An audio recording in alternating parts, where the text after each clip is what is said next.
I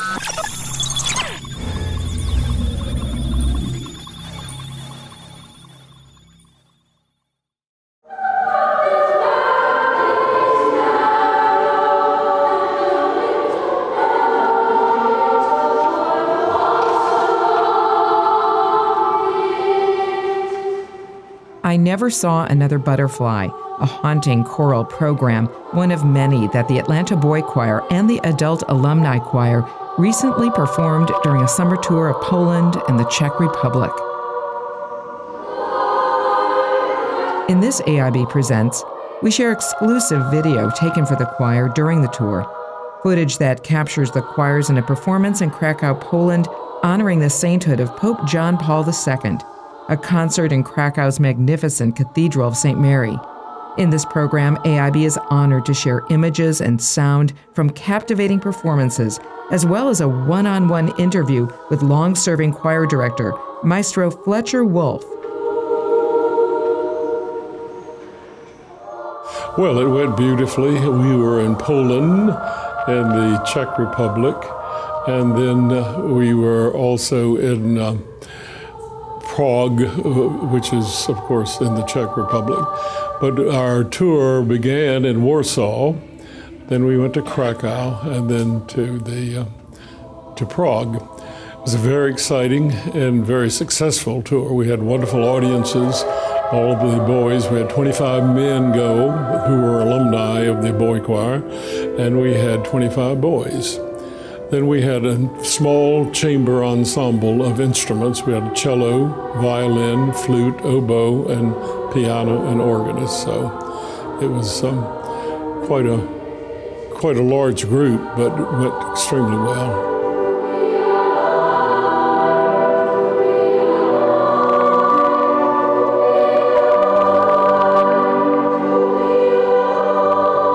Choirs performed in the Cathedral of St. Mary, an historic 13th century building vandalized by the Nazis during World War II. Its magnificent altar dismantled and relocated to Nuremberg, Germany. After the war, the altar was returned to Poland. In Krakow, Warsaw, and then in Prague, the Atlanta Boy Choir performed I Never Saw Another Butterfly, written by Charles Davidson and based on Holocaust poems by children. We hope we spread the word because the songs that we sing, and the people were moved. Many of the audiences were weeping at the end of this piece. And it's interesting because this is the second time we were in Prague. The first time we were there, we visited the camp many years ago with the boys, and during the performance, people came down the aisle bringing floral tributes, and it turned out that these were the survivors of this camp. They still lived there, and they realized that we were in town. And of 15,000 young children who went through this camp, only 150 survived.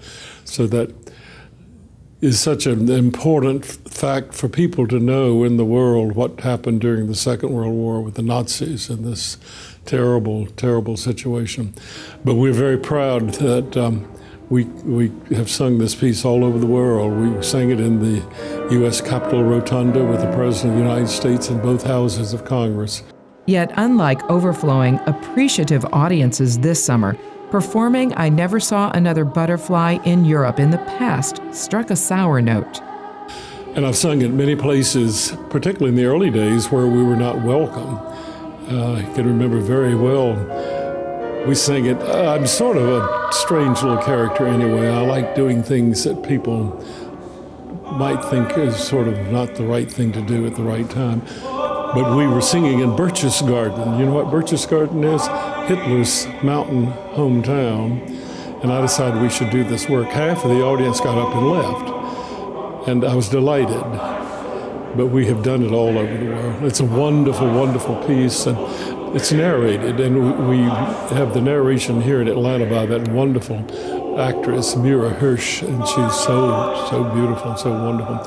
But over the years, various people, very interesting people, Giancarlo Minati did the narration for us in Italy. Also, Regina Resnick, the Metropolitan Opera singer, has done it for us. And our recording, which we made some years ago here in Atlanta, was narrated by Cantor Isaac Goodfriend, who was the cantor at Ahavit Akim Synagogue, and I was the music director there for 25 years. So it was very meaningful to have that wonderful man do the beautiful narration.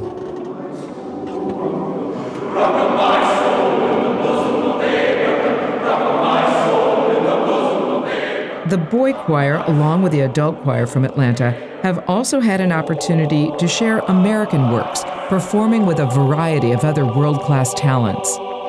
People from all over the world. There was a very famous artist who came and presented me with a book and wrote in it and said this is the most wonderful thing he'd heard. What pieces did you sing that evening? Well, we did quite a lot we really do a variety of works. We started with a piece called Great and Glorious is the Name of the Lord of Hosts. And this piece has not been done, evidently, in about a half a century. It's a marvelous piece. It's not in publication. And we had to look all over America to find this piece. It was written by a man named Clarence Dickinson, who was the organist at a church in New York called the Red Brick Church. And all of his music was given to a college in Mississippi, all of his manuscripts. And when we called them to find the piece, they couldn't locate it. So we called it was written for a cathedral in Chicago. Called them, they couldn't find it. We called the Library of Congress, they couldn't find it. Somehow, one of our staff found a manuscript and we had it copied, and we're the only people who would do this. We said it's one of the most amazing, wonderful pieces. It's a shame that things like that happen. I don't know, it's amazing how pieces get lost. But then we did a group of spirituals, which we always do, and the people love those because they really have not heard those over there. And we have wonderful African-American boys who sing that. Some of our one of the great soloist is named Chris Harrington, and I don't know how old he is now. I keep calling him boys there. He's a man. He's probably 35, runs a health spa. He was one of the football stars at the University of Alabama and has the most beautiful voice, and he sang I'm Building Me a Home, which was written by somebody at Morehouse, one of the professors there. I think Uzi Jones might have written that. And then we also did, of course, the Butterfly, which I'd mentioned before.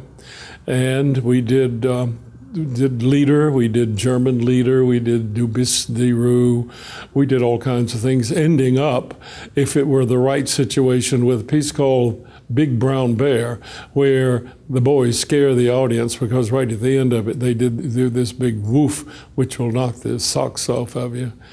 But we try to have music that people respond to. There are all kinds of music and like all kinds of art. I'm old and I don't like contemporary stuff, Picasso, I think like his early work. The later things, I think, fiddle on them, but that's my opinion. Sharing his favorites, Maestro Fletcher Wolfe remains mindful that the choir's performance in honor of the sainthood of Pope John Paul II is no accident. They were very, very responsive because we were doing this to honor Pope John Paul II, whom we performed with him 7 times in Rome at St. Peter's, and he was also a very wonderful gentleman. So we were delighted to be invited to do this. In fact, the Pope had dubbed the choir his Angels of Song, and as part of the tour, the boys were photographed by the media in front of a bronze statue in his honor, constructed outside the great Wawel Cathedral. And he was a wonderful man. I mean, when I first went to Rome to sing for him, I'd been given all these instructions that you're to kneel and kiss his ring and all that. And I said, I don't kiss anybody's ring. So after we got started, we sang in the big crowd, and he wanted to hear something else. I said, we don't know anything else except German folk songs. I love German folk songs. So he came over and sang with us. And over the years, we kept singing, and then he was shot, do you remember? And the little boys were to sing there for him, so they made a film and took it up to his hospital room.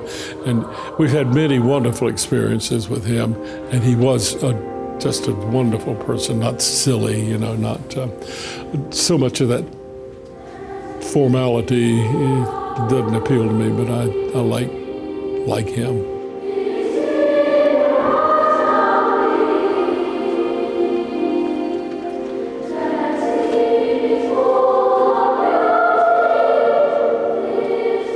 In Krakow, the boys, as well as the adults, sang at the very cathedral that the Pope had attended, where they sang at Mass and at a separate performance. They loved the piece. I loved all of the pieces. We sang Mass that Sunday morning in Warsaw at the cathedral.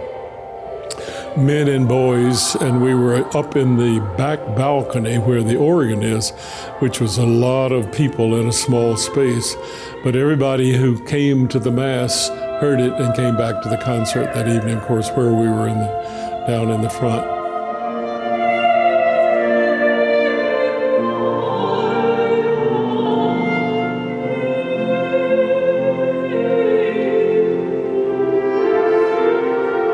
And we were joined by a wonderful soprano from Lebanon, and her name was Nadine. My brain is not too good now. Her last name, Nassar, N-A-S-S-A-R. Very, very marvelous opera singer, and she was in Poland at the time, and she joined us doing 2 works with us, and people were amazed. I mean, she's as good as anything at the Met. In fact, we had 2 weeks before we left, we did sing with the Metropolitan singer, Denise Graves, down in Augusta, Georgia, and she was wonderful.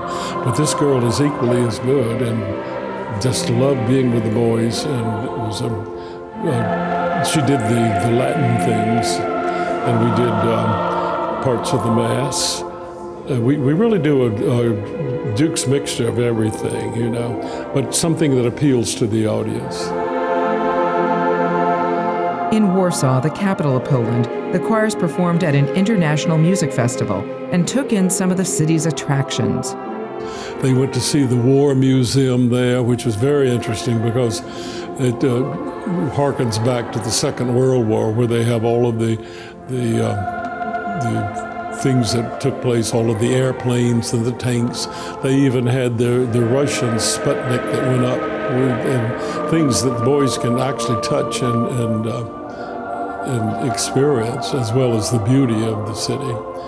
And we do interesting things, and we'll take them, you know, occasionally. And as we're walking along, stop at an ice cream stand, buy them all ice cream, let the people come up and talk to them.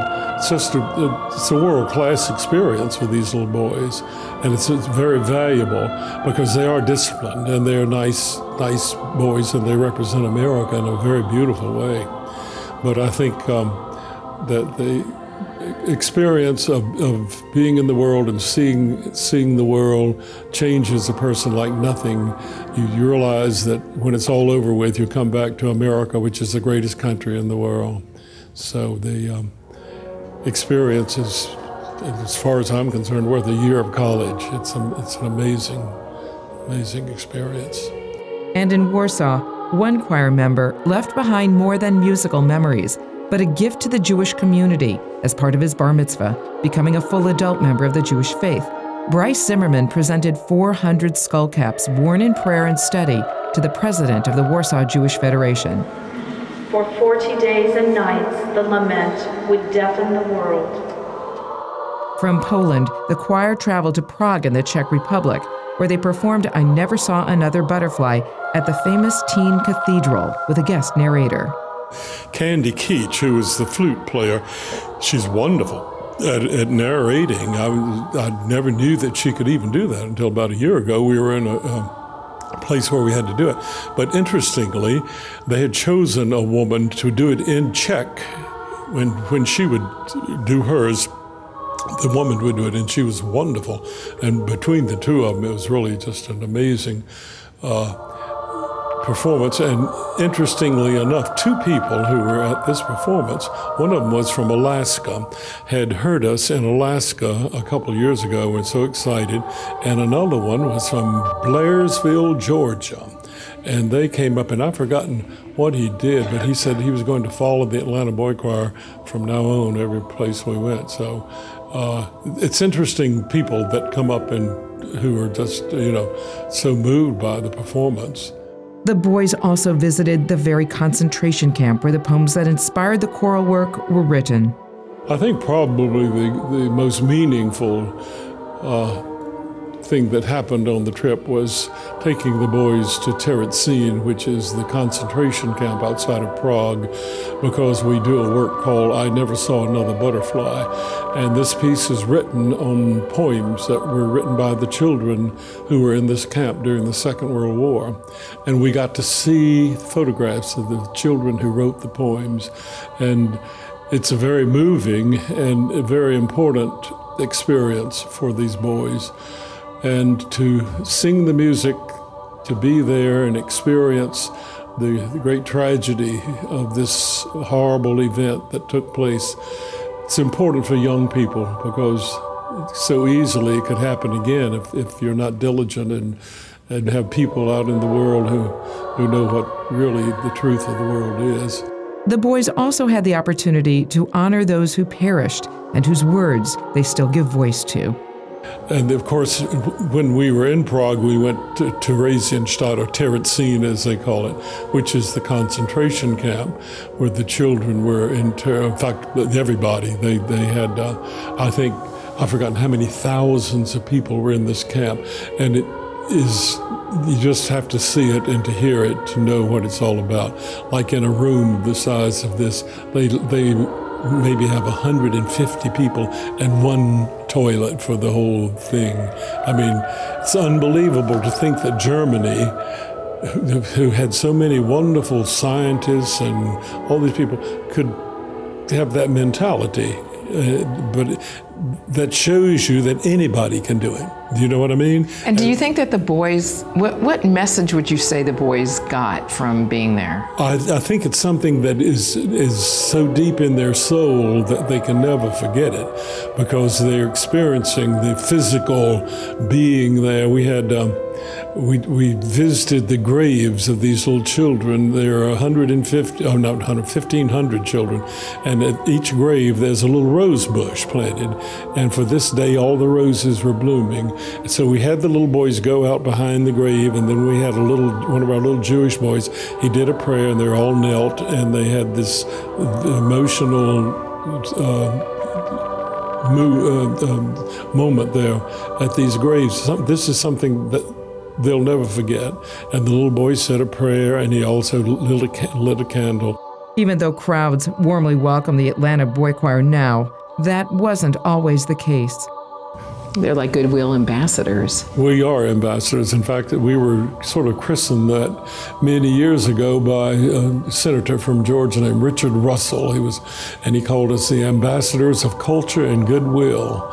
And we did our first international tour for him and the State Department to Mexico. And President John F. Kennedy had just been elected, and they wanted us to come down. And that's a whole other story we can do. Well, tell me about that. Was your very first tour? Yeah, it was the first tour. Very interesting. Do you want me to really tell you about it? I do. We were met at the airport with buses of communists who threw water balloons at the bus. The next night, we sang in Mexico City for the school children in a big auditorium, and they threw rocks through the transom and hit the little boys on the head. The Mexican people, of course, were not like that, and in the newspaper the next day had this big article. It ran AP Wire about how badly they had treated the Atlanta Boy Choir. That night we were performing at the Bellas Artes, which is the big concert hall in Mexico City, with the Mexican National Symphony. The Mexican people rose up in arms. There were 15,000 people that came to this concert that spread way out into the streets to support their kindness and their love for the boy choir. As a matter of fact, when we got back, we were met at the plane by Sam Massell, who was vice mayor then, presented us with the key to the city. That was our first experience, and it was really wonderful. We went back many times to Mexico, but that was when they were against President Kennedy being elected, so they were trying to demonstrate. It was a small, very small vocal group, but isn't that interesting to have started out our international tours like that? It was 1961. Right up there is the program, and you can see how they spell my name. They spell it Fletcher Wolfe, and that was in the big square. All of those little boys are old men now. Isn't that interesting? And they're very interesting. One of them in the middle is the judge down in Dalton, Georgia. Another one won the Wilbur Wright Air Force Award. They're all very interesting people.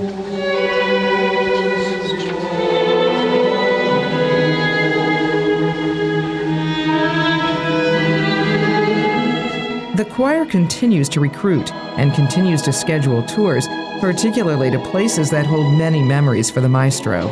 I think we'll go back to Italy, and we're going to sort of hone in on the Abruzzi area, which is the mountain area.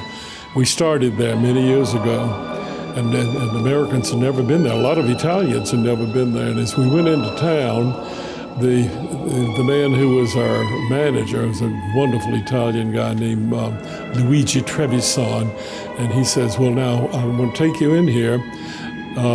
Giancarlo Menotti came last month, and they didn't like him, so they ran him out of town. And he went to Spoleto, said, but we're going to take you into the same place. And if they like you, they're going to, they'll do anything. If they don't like you, you better get out of town fast. For some strange reason, I think it's because my daddy was a mountaineer, they liked me. But I'll tell you a really funny story. We were there 2 years ago, same place, called Sulmona. It's a beautiful medieval town where they have the Roman aqueduct that runs the water. They have a square, and many years ago when I first came there, we were singing the opera house. We were doing Dido and Aeneas. And as I walk through the square, I look and it's ancient and it has all kinds of wonderful pyramids. I said, this is a perfect spot for a concert. So we asked if we could do it, and we did. And they brought out of the museum Etruscan pieces for the ladies to sit on and all. And actually, in the later years, they named it for me. So we went to this square. We're doing this concert, and the old guy who'd been the first one there many years ago, his name was Filippo Tella, and they had to drag him in. He's so old, and set him on the front seat. And at the end of it, I wanted to recognize him. But there was another man involved back then, and his name was, I'm getting so old, I can't remember, but he was the head of the mafia in the whole region. And if he liked you, you could get anything. He could call on the phone his cousin down here in Sicily or something, get anything you wanted. What is his name? It's so important that I remember his name. It's Filippo Tella. Anyway, at this concert, at the end, I turn around to recognize Filippo and tell everybody in the audience how wonderful it is to see him. He's still with us. And the man's name was Tella, I think. No, that's Filippo Tella. Well, let's call him Tella. Anyway, and I said, and Mr. Tella, where is what's called him Desiderio? Maybe that's his name. I said, and where is Desiderio? And Mr. Tella says, he's dead. I said, oh, I'm so sorry. That's very sad. And this voice stands up at the back and says, I'm not dead. It was him. They're both still alive. And they just always were fighting each other. But it's a cute story. Now, everybody in the audience, of course. Sorry, I can't remember the guy's name. Unbelievable. The posters of programs past offer a visual reminder of the choir's rich history. We performed in a place called Albofucense, which is a Roman theater up high in the mountains. And many years ago, we were there, and I went in the daytime and set up the concert and everything. And that night when we got there, it was so cold, the little violinist's fingers were freezing, but it was amazing. You're such the storyteller. I certainly hope somebody has recorded your stories. Or you've done StoryCorps or something like that. Forget it. Oh my gosh. Get on with it. Wow, that's okay. And do I see the signs outside? You are recruiting again? Oh yeah, we're always recruiting, right? We need, these little boys come in from all different kinds of areas, and some people think this is a a choir for rich little boys. It's not. We have boys from all walks of life. And this is very important. We have boys from single mothers, and we get a lot of help from various people to help these little boys. And that's very important. It doesn't matter how much money you have, doesn't matter your background. People are people, and if you can get them in the right setting and really teach them something of quality, they'll always have it. And some of our finest boys came from just poor families, you know. Doesn't mean a thing to have money. That's about the most unimportant thing in the world, and everybody's trying to get it, you know. And just as the choir looks to the future, Maestro Fletcher Wolfe reflects on that past. Well, it got started in 1958.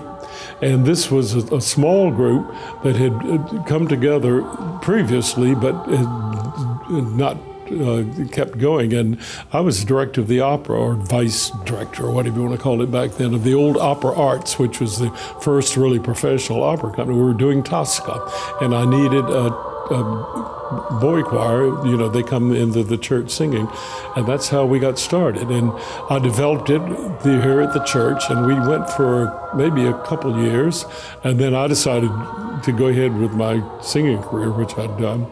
So I left Atlanta, and I went ahead and sang abroad in France, and I was in New York, just done my Carnegie Hall debut recital, and I got a phone call when I come to Atlanta that the boy choir, which had grown and developed, had serious problems. They had these sort of political things going, and would I come and try to settle it? And I came back and met with the people, got it settled, and then I decided, I don't want to be away from this, so I just stayed, and I've been here ever since. And I directed the opera company, and I had a professional adult chorale, and then I retired again when I was 70 years old, and I came back about 5 years ago because sort of the same thing happened again. I guess I'll be here till the Lord takes me home, which will probably be 103. My daddy lived to be 98, so don't count me out. And the maestro will continue to practice what he preaches, the beauty of music's gifts. It's very important that we get the truth, and you can see truth through music, through what we're saying. When you hear these pieces, somebody wrote that who really believed it, and if you sing it, it means something to you, and you keep thinking about it. I'm really sort of discouraged because everybody's looking into a telephone now, you know, rather than thinking and going and walking into the woods. The beautiful thing in the butterfly, which you know, go to the woods someday and say to yourself how wonderful it is to be alive.